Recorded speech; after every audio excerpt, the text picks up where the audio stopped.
Excellent.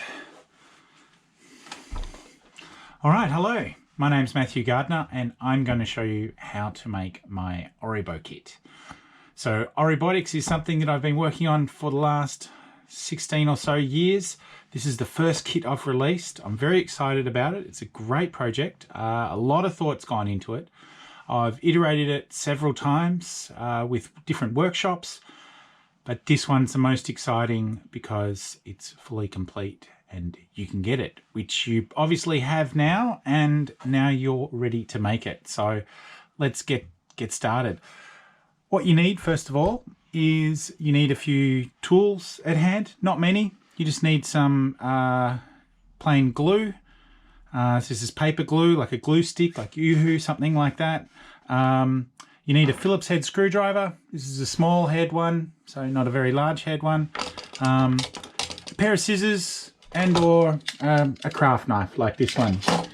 And if you are so inclined, a pencil and paper. The paper definitely, it's handy to have because, you know, saves messing up your table and so forth, but you might also wish to make some notes or ask some questions, which you can send to me, and I'll answer you back as best as I can. So without further ado, let's get started. So they're the tools we need. So the next thing we're going to do is go through just do a quick contents check on the ORIBOKIT.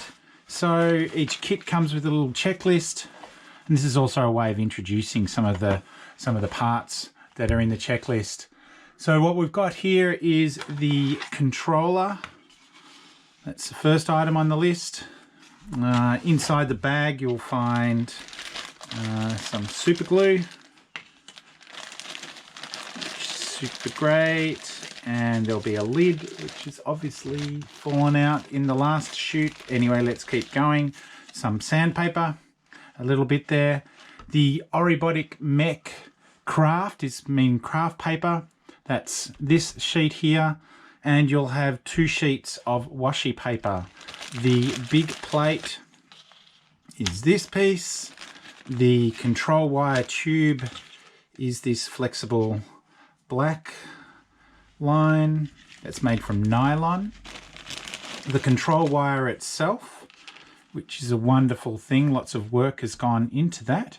There is the tube mount, so which connects the PCB to the tube, or the tube to the PCB. There's the lid for the super glue. It hadn't fallen out. And then we've got a few of the smaller pieces. Let's get those all out, put that aside. We have in here the wire locking nut. So that is that piece. There is the servo horn. You will get a bunch of servo horns in the kit, but the one that you want is this one. It has a little bit extra drilled out hole, slightly enlarged hole drilled out. You will find the slot nut, which is this guy here. So the tube connector is this part. And what else have we got? We've got the 9G servo motor. It's a small 9-gram servo motor, and there'll be a few assorted cable ties such as these, and there will be some screws. There'll be some black screws and there'll be some silver screws. So the silver screws are for the servo and the black screws are for these nuts, these pieces here. Anyway, so that's all the parts.